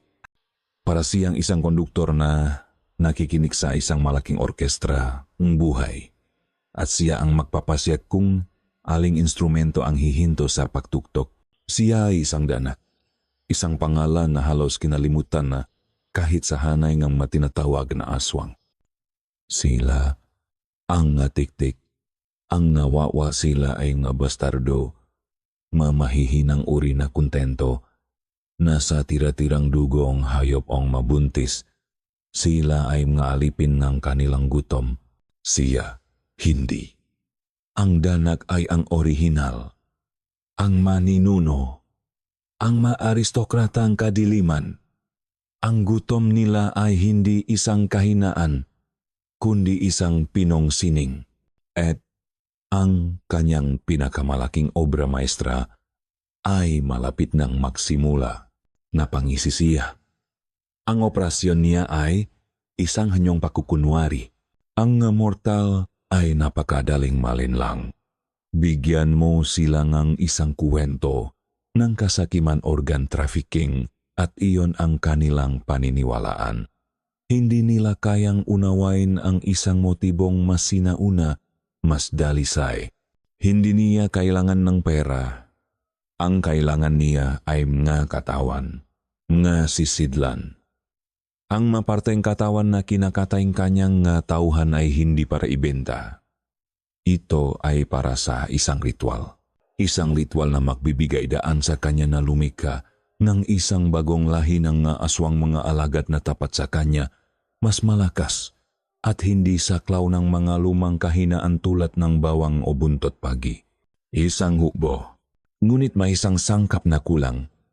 Ang pinakamahalaga, ang pampasiklab, ang dugo na magbibigkis sa lahat. Ang dugo ang babaan. Ilang dekada na niya itong hinahanap. Sinundan niya ang makuwento, ang mga alamat, ang mga pira-pirasong impormasyon mula sa mga probinsya. At lahat ng iyon ay nagturo sa isang lugar, San Judas, sa isang pamilya, sa isang matandang albularyo na napakagaling magtago. Noong una, inakala niyang ang matanda ang kanyang pakay. Ngunit nang dumating siya, may naamoy siyang iba. Isang amoy na mas bata, mas malakas, at hindi pa nababahiran. Isang amoy na natutulok, ngunit unti-unting nagigising dahil sa kanyang presensya. Parang isang bihirang bulala na nagsisimulang mamukatkat sa gitna ng isang mabahong atian. Ang apo, si Sarah. Napangiti si Rudy habang umiinom ng alak. Ang batang babae, ang tapang nitong mag-imbestiga, ang katigasang ng ulo, perpekto. Isang reyna na may dugong maharlika at may bakal na kalooban. Boss, sabi ngang isa sa kanyang matauhan, lumalapit sa branda. Ang lalaking ito ay isa sa mauna niyang nilika, isang mersenaryong ang dugo ay hinaluan niya ng kaunting kapangyarihan. Mas malakas kaysa sa tao, ngunit isang tuta lamang kumpara sa kanya. Handa na po ba tayo para bukas, Biyernes Santo? Tumingin si Rudy sa buwan, na ngayon ay isang manipis na gasuklay. Ang Biyernes Santo, ang araw na pinaniniwalaan nilang pinakamahina ang kanilang Diyos. Ang araw na ang hangganan sa pagitan ng mamundo ay manipis. O, handa na tayo. Paano po ang tiktik sa tubuhan, boss? Nagiging agresibo. Inatake nito ang matauhan natin kagabi noong hinahabol natin ang babae. Natawa si Rudy, isang tawang walang kagalakan. Ang tiktik, hayaan mo ang asong gubat na iyon. Isang hangal na nilalang na nagbabantay sa kanyang kapirasong lupa. Kapa nakuha na natin ang reyna. Ang tiktik na iyon ang unang luluhod sa ating harapan o mamamatay kasama ng mamortal na pinoprotektahan niya. Itinaas niya ang kanyang baso na parabang may kausap sa kadiliman. Ang matanda, si Magda. Ginugol niya ang kanyang buong buhay sa pagsukpo sa dugong kanyang apo. Isang malaking pagkakamali. Ang kapangyarihan ay hindi dapat sinusupil. Dapat itong pinapalaya. Naramdaman niya ito ngayon. Sa kabilang dakong baryo, sa malit na bahay na iyon na binabalutang ng gadasal. Naramdaman niya ang pagising sa dugo ni Sarah. Isang pagising na punong takot, pakalito at galit. Isang perpektong halo ng emosyon. Ang ritual ay hindi na lamang para sa paglihang hukbo. Ngayon, Ito ay isang seremonyang koronasyon. Hinarap niya ang kanyang tauhan. Ang nga mata niya ay kumikinang sa dilim na may mapulang liwanag. Bukas ang gabi. Gusto kong palibutan ninyo ang buong baryo. Walang lalabas, walang papasok. Ang gabi ay atin. Kunin ninyo ang matanda. Dalhin ninyo siyang buhay. Siya ang magiging alay natin sa harap ng kanyang apo. At ang babebos, isang mabagal. Gutom na ngiti ang gumuhit sa mga labi ni Rudy. Inilagay niya ang kanyang baso sa mesa at sinimulang hubarin ang kanyang mamahaling relo. Inihahanda ang kanyang sarili para sa pangangaso. Ang babay, sabi niya. Ang kanyang boses ay isang bulong na punong pananabik at isang sinaunang paghahangad. Huwag ninyong gagalawin. Akin siya. Tumingin siya sa direksyon ng bahay ni Sara. Ang kanyang paningin ay tumatago sa mga puno at mga dingding. Nakikita niya ito ang kumikinang. Pumipintik na liwanag ng dugo nito. Isang parola sa gitnang kadiliman. Malapit na, aking reyna. Bulong niya sa hangin. Malapit na ang iyong koronasyon. Ang Biyernes Santo ay bumalot sa San Judas hindi ngang kabanalan, kundi ngang isang nakakabinging takot. Ang hangin mismo ay tila mabigat, puno ngang hindi pa nangyayaring karahasan, walang prosesyon. Walang taong naglalakad papuntang simbahan. Ang mapinto ay nakakandado. Ang magbintana ay nakasara na kahit katanghalian pa lang. Ang baryo ay naging isang bayan ng multo. Ang bawat residente ay isang bilanggo sa sarili nilang matahanan, naghihintay sa paglubog nga araw na may kasamang panalangin at pangamba. Sa loob ng bahay ni Magda, ang tensyon ay halos isang pisikal na bagay na maring hiway ng kutsilyo. Hindi sila nag-usap simula pa kahapon. Para saan pa, lahat ng sikreto ay nabuksan na. Ang natira na lang ay ang hubat at nakakatakot na katotohanan. Si Sara ay nakaupo sa sahig, nakasandal sa dingding. Ang kanyang mata ay nakatitik sa kawalan. Ang isip niya ay isang magulong larangan ng digmaan sa pagitan ng pagtanggi at ng isang umuusbong na katotohanang hindi niya matakasan. Dugo ng halimaw. Sa kabilang dako, si Lola Magda ay abala. Hindi na siya ang mahinang matanda na umubong dugo. Ngayon, siya ay isang general na naghahanda para sa kanyang huling laban. Ang buong bahay ay naging isang kuta. Ang bawat siwang sa dingding at sahig ay tinakpan niyang abo. Ang bintana ay pinahiran niyang langis na may halong dinikdik na bawang at madahon ng kung anong halaman na mapaitang amoy. Naglagay siyang mga krus na gawa sa dahon ng palma sa bawat sulok ng bahay. Hindi ito sapat para pigilan sila ng matagalan. Sabi ni Lola Magda, ang boses ay pagod ngunit determinado. Ngunit bibigyan tayo nitong oras. Oras para saan, Lola? Walang ganang tanong ni Sara. Oras para magdasal bago sila pumasok at kunin ako. Lumapit si Lola Magda at lumuhot sa harap niya. Hinawakan nito ang kanyang kamay. Oras para sa iyo na magpasya. Magpasya. Mapait na tumawa si Sara.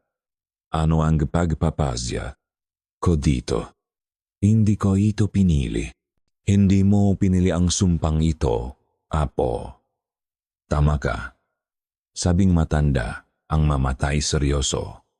Pero maaari mong piliin kung paano mo ito haharapin. Maaari kang making biktima. O maaari mong kaing sandata ang apoy na nasa loob mo. Hindi nakasagot si Sara. Pagsapit ng dapit hapon, ang langit ay nakulay kahel at pula, na para bang ang mundo mismo ay duguan.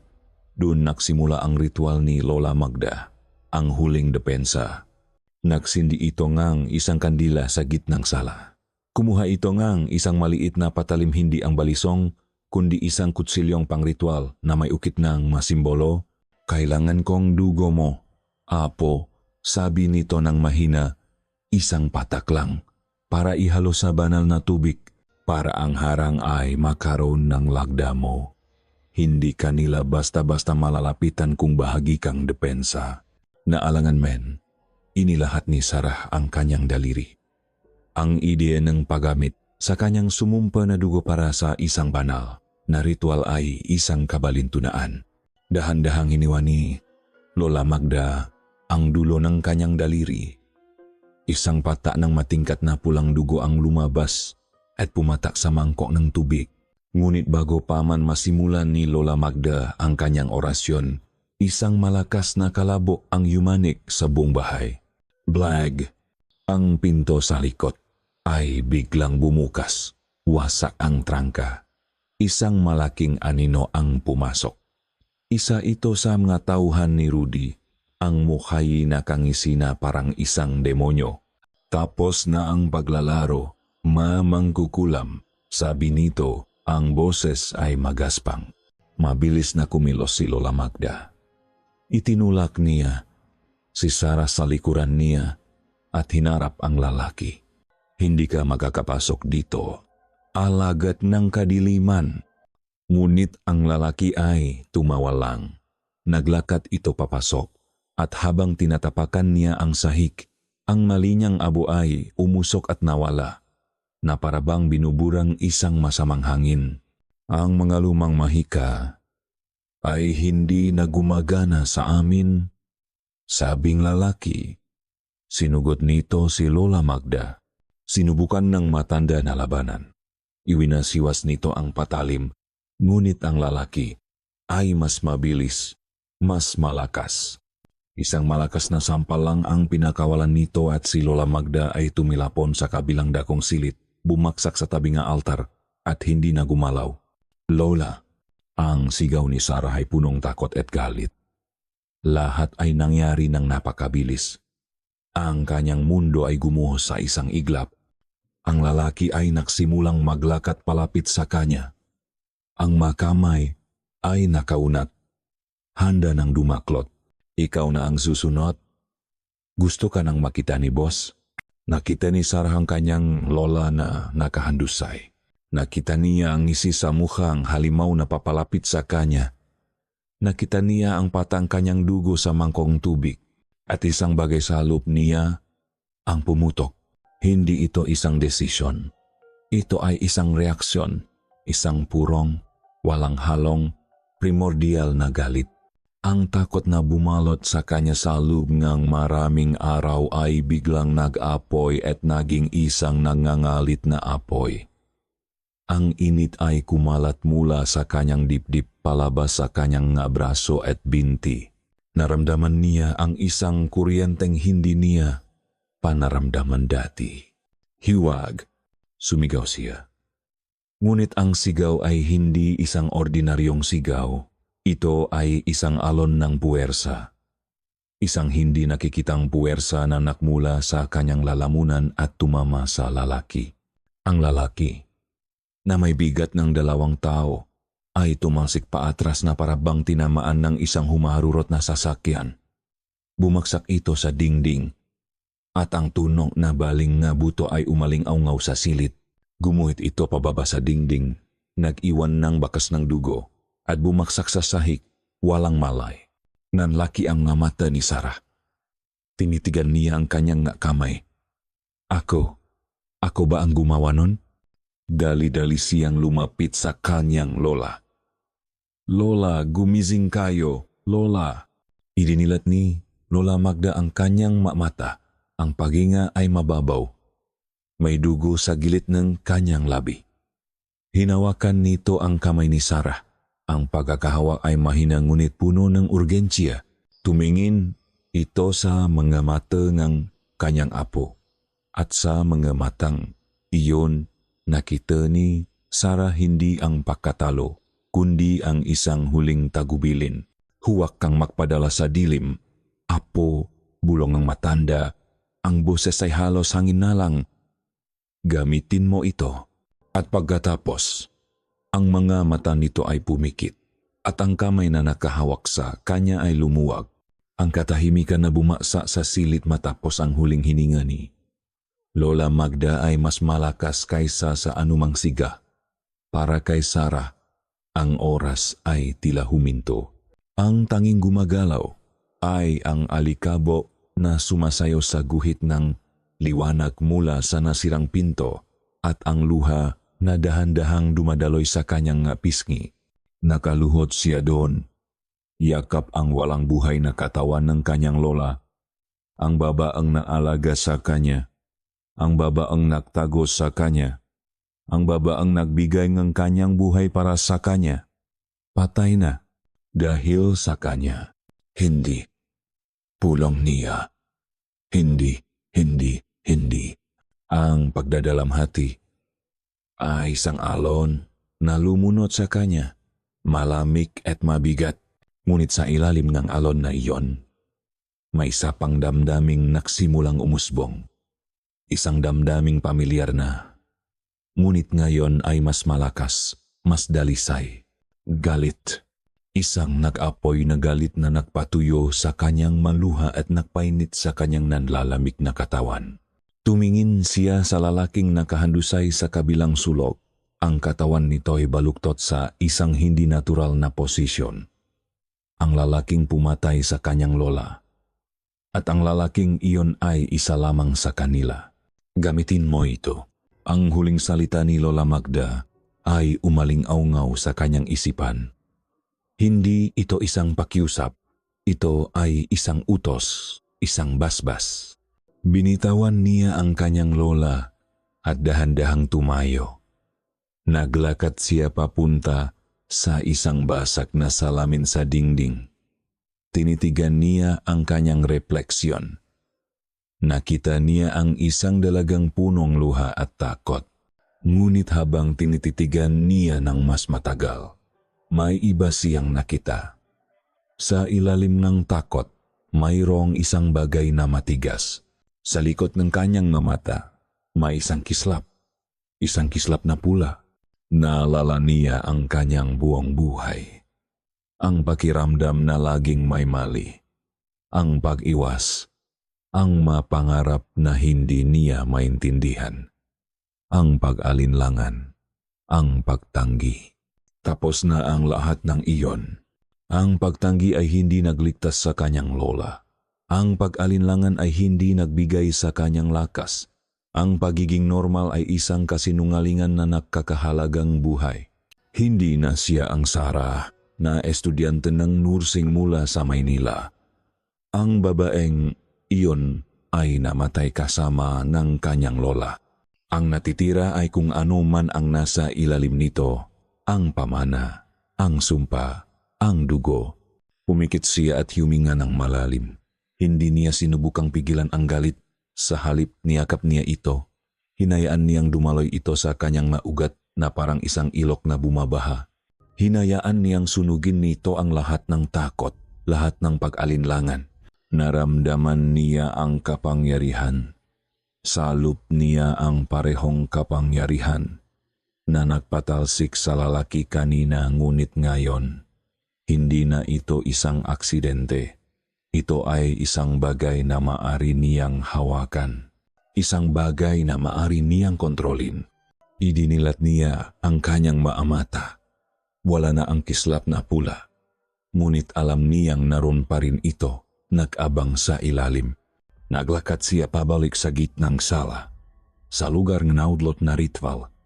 Nakita niya ang mangkok na may banal na tubig na ngayon ay may halong patangang kanyang dugo. Kinuha niya ang patalim na pangritual na nahulog mula sa kamay ng kanyang lola. Sinimulan niyang tapusin ang ritual. Ngunit hindi na ito ang ritual ng kanyang lola. Ito ay naging sarili niyang ritual. Inulit niya ang masalitang narinig niya mula sa kanyang lola ang masinaunang panalangin para sa proteksyon. Ngunit habang binibigkas niya ang mga ito, may mga bago siyang idinagdag. Mga salitang hindi niya alam kung saan nanggagaling. Nga salitang tila bumubulong sa kanyang isipan. Nga salitang kapangyarihan. Nga pag-angkin. Nga hamon. Isang halong banal at ng profano, isang panalangin sa liwanag, at isang kasunduan sa dilim sa loop niya. Isinausaw niya ang patalim sa tubig na may dugo niya. Pag-angat niya nito, ang talim ay tila kumikinang sa ilalim ng malamlam na ilaw. Para sa iyo to, Lola, bulong niya. Hindi na siya naktago. Hindi na siya tatakbo. Ang panganggaso ay tapos na. Ngayon, siya na ang mangganggaso. Dahan-dahan, lumabas siyang bahay. Tangan ang patalim na kumikinang. Ang gabi ay sumalubong sa kanya. Ang hangin ay puno nga sigawan nga sigawang takot mula sa mga taga-baryo at mga sigaw ng tagumpay mula sa matauhan ni Rudy. Ang Biyernes Santo ay naging isang gabi ngang kapistahan para sa mga halimaw. Tumingin siya sa direksyon ng tubuhan, kung saan alam niyang naghihintay ang pinunong lahat, ang pugat ng kasamaan. Hindi na siya ang tupa na papunta sa katayan. Siya ang lobo na nagbabalik sa kanyang teritoryo. Walang takot, walang pag-alinlangan, nagsimula siyang maglakad patungo sa kadiliman. At mula sa kanyang lalamunan, isang mahinang tunok ang lumabas. Isang tunok na hindi niya sinasadyang gawin, ngunit natural na lumabas. Isang tunok na hindi dapat marinig mula sa isang tao. Isang mahinang ungol. Isang hamon. Ako ang hinahanap ninyo. Bulong niya sa hangin. Ang mga salita ay para sa lahat at para sa wala. Hali kayo. Ang baryo San Judas ay naging isang impyerno sa lupa. Ang matauhan ni Rudy, ang kanyang manilikhang aswang na may mga matang walang kaluluwa at lakas na hindi pang tao, ay nagsimulang pumasok sa mga bahay. Kinakalatkat ang mga nagsisigawang biktima palabas. Ang kanilang layunin ay hindi pumatay, kundi ang mahasik ng lagim, ang maktipon ng maasaksi para sa koronasyon ng kanilang bagong reyna. Ngunit ng gabing iyon, may isang bagay silang hindi inaasahan. Mula sa kadiliman ng tubuhan, isang anino ang lumabas. Isang anino na mas matanda, mas mabangis, at teritorial. Ang tiktik na ang kaharian ay ginulo at ang katahimikan ay sinira, ay lumabas para ipagtanggol ang kanyang lupain. Ang mahabang dila nito ay pumapalakpak sa hangin na parang isang latigo. Ang mapakpak nitong parang sa paniki ay lumilikha ng nakakatakot na pagaspas. Ang maaswang na gawa-gawa ay nagsalpukan sa aswang na likas. Isang digmaan ng mahalimaw ang sumiklap sa mga kalsada ng San Judas. At sa gitnang kaguluhang ito, isang figura ang naglalakat ng may determinasyon. Hindi pinapansin ang labanan sa kanyang paligid. Si Sarah, ang kanyang pandama, na dati pangkaraniwan, ay ngayon ay sobrang talas. Nakikita niya ang bawat galaw sa dilim. Naririnig niya ang bawat tibok ng puso, ang bawat takot na bulong. Naamoy niya ang dugo sa hangin, ang dugo ng mortal, at ang mas maitim, mas malapot na dugo ng aswang. Isang tauhan ni Rudy ang humarang sa kanya. Ang mukha'y may ngising mapang-asar. Ayan na pala ang ating prinsesa. Sumama ka na sa amin nang hindi na nito natapos. Ang sasabihin. Sa isang iglap, kumilos si Sarah. Ang galaw niya ay hindi na galaw ng isang estudyante. Ito ay mabilis, mabisa at nakamamatay. Ang patalim na may basbas ngang kanyang dugo ay bumaon sa lig na aswang. Walang pag-aalinlangan. Walang awa. Bumagsak ang nilalang. Ang mga matay dilat sa pagkagulat. Hinugot ni Sarah ang patalim at nagpatuloy sa paglalakad. Hindi man lang nilingon ang kanyang unang biktima. Naramdaman niya ang pagbabago sa kanyang sarili. Ang kanyang makuko ay tila mas matigas, mas matulis. Ang kanyang mga ngipin ay nangangati, na parabang gusto nilang humaba. Isang gutom ang nagsimulang gumapang sa kanyang sikmura, isang gutom na hindi para sa pagkain. Huwag kang magpadala sa dilim. Ang masalitang kanyang lola, pinilit niyang kontrolin ang sarili. Ituon ang kanyang galit sa isang target, si Rudy.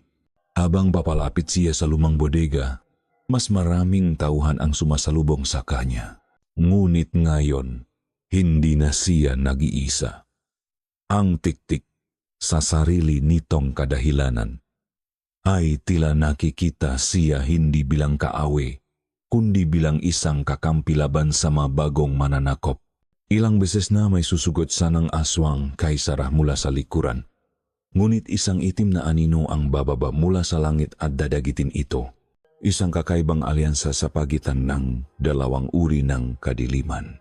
Sa wakas, narating niya ang bodega.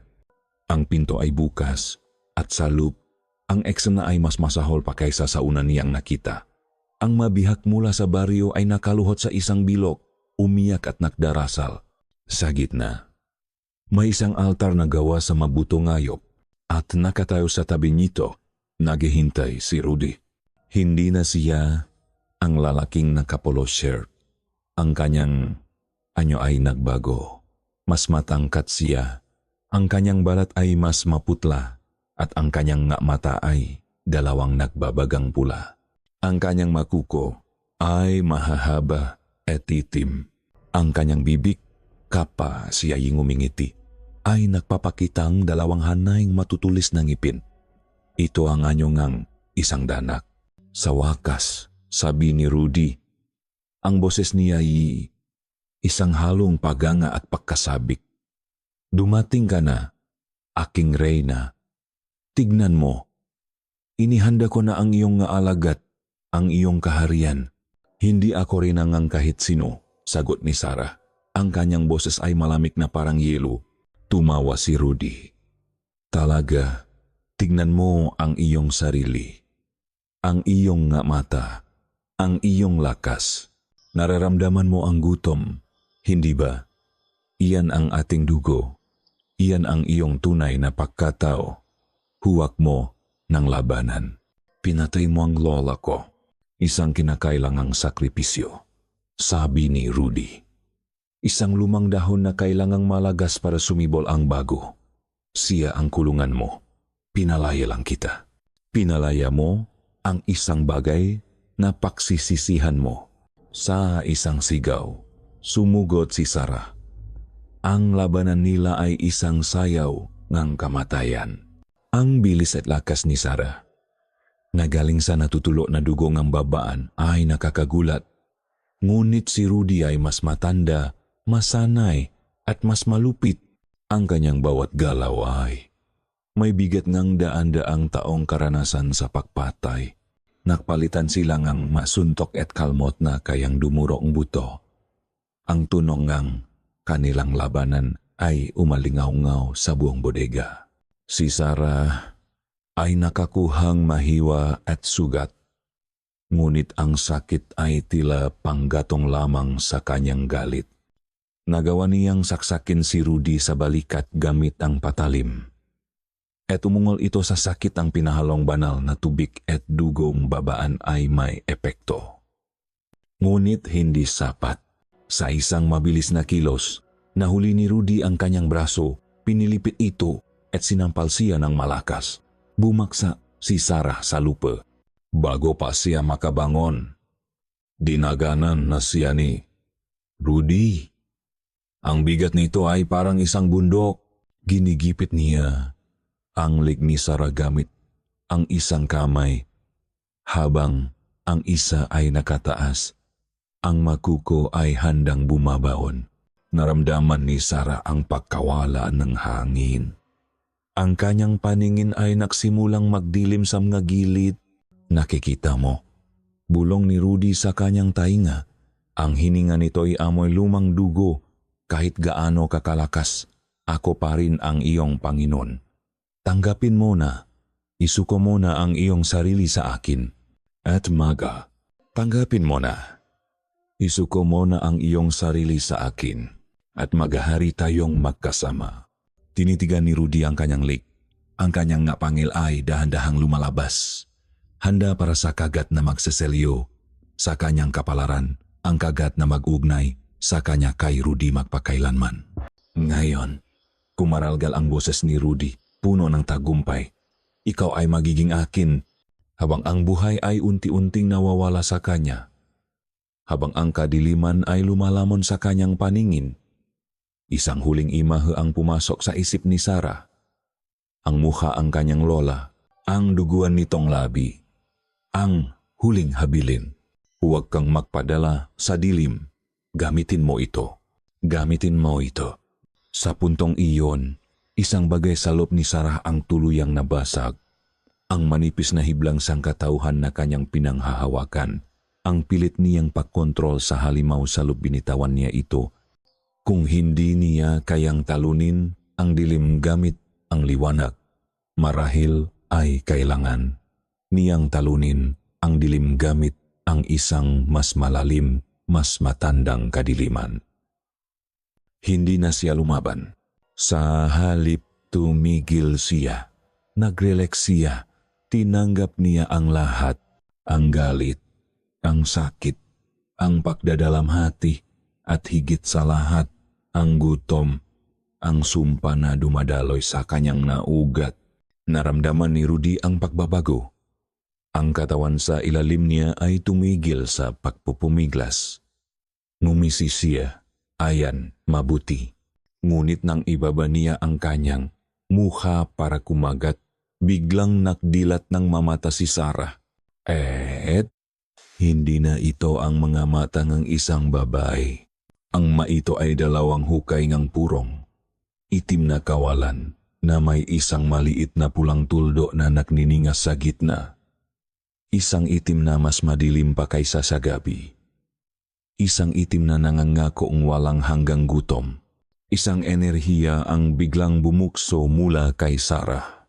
Isang enerhiya na malamig, sinauna at uhaw. Naramdaman ni Rudy ang sarili niyang kapangyarihan na tila hinihigop, kinakain. Anong nangyayari? Sigaw niya.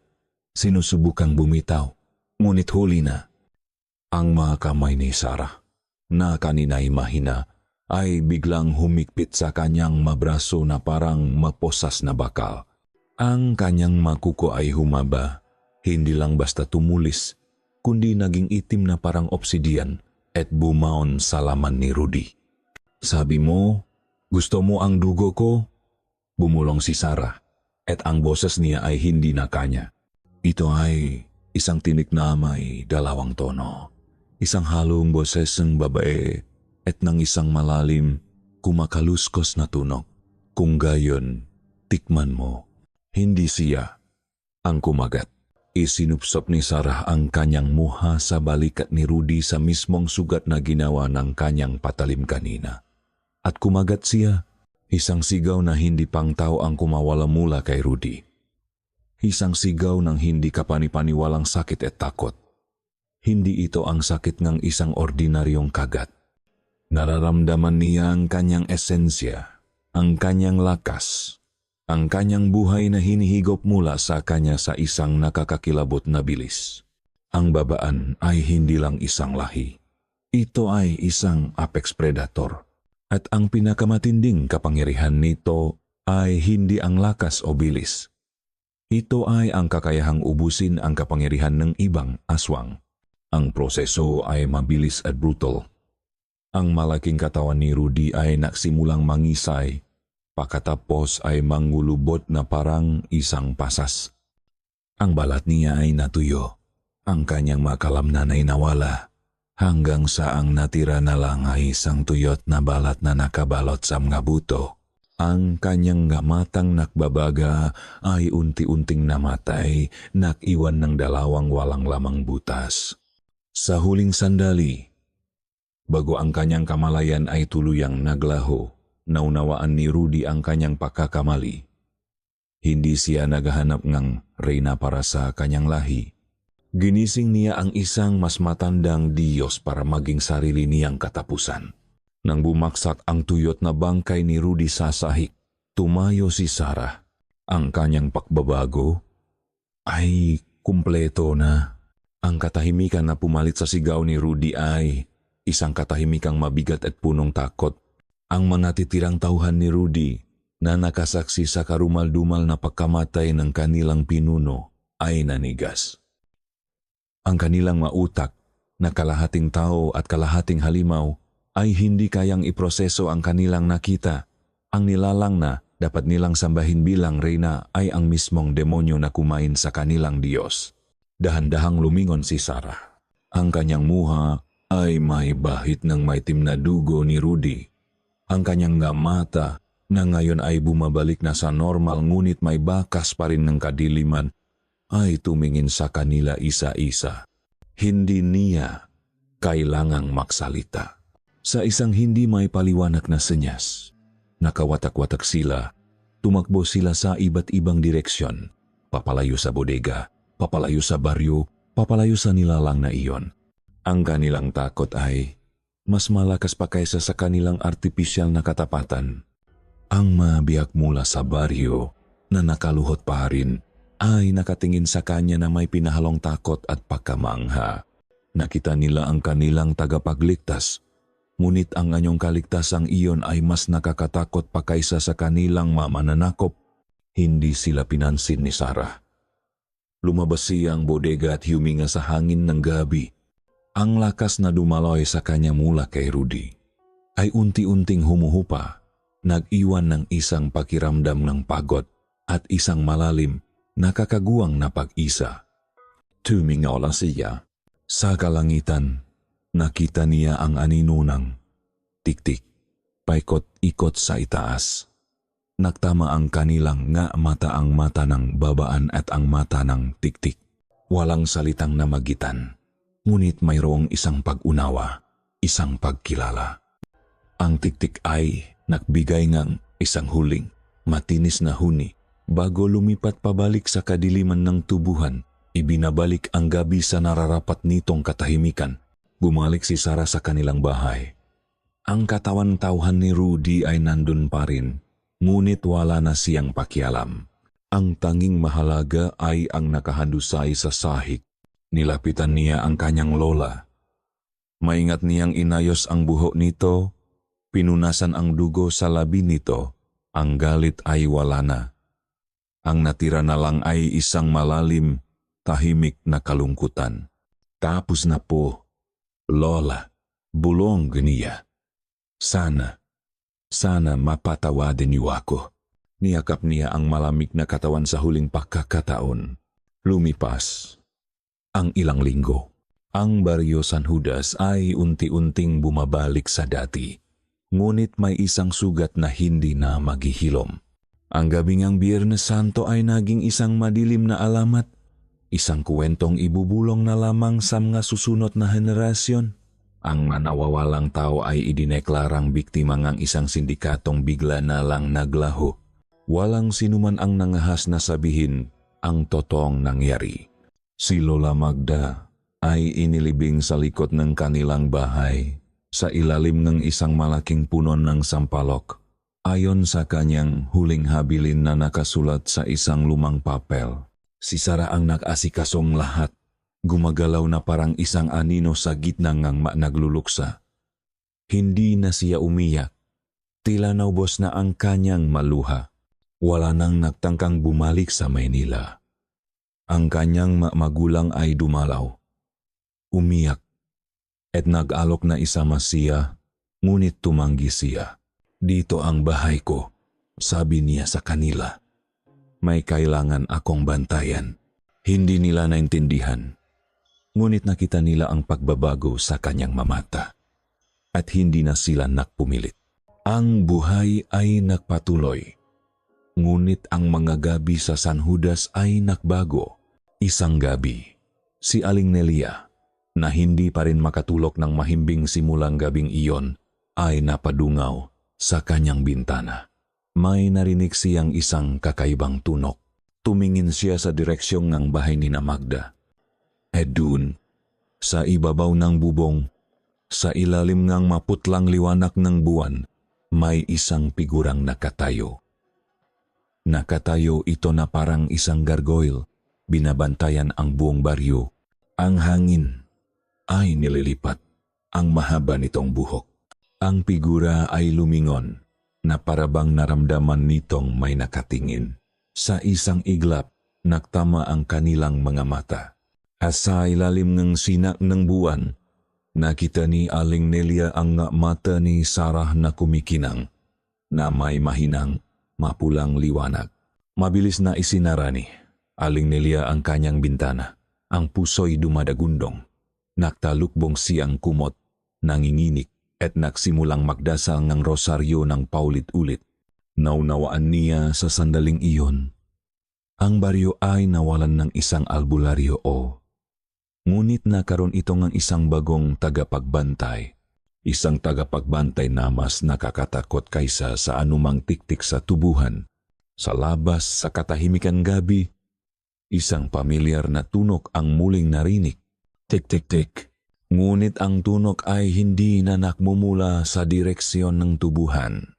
Ito ay nagmumula mismo sa bahay sa dulong kalsada. Ang bahayng bagong tagapagbantayng San Judas.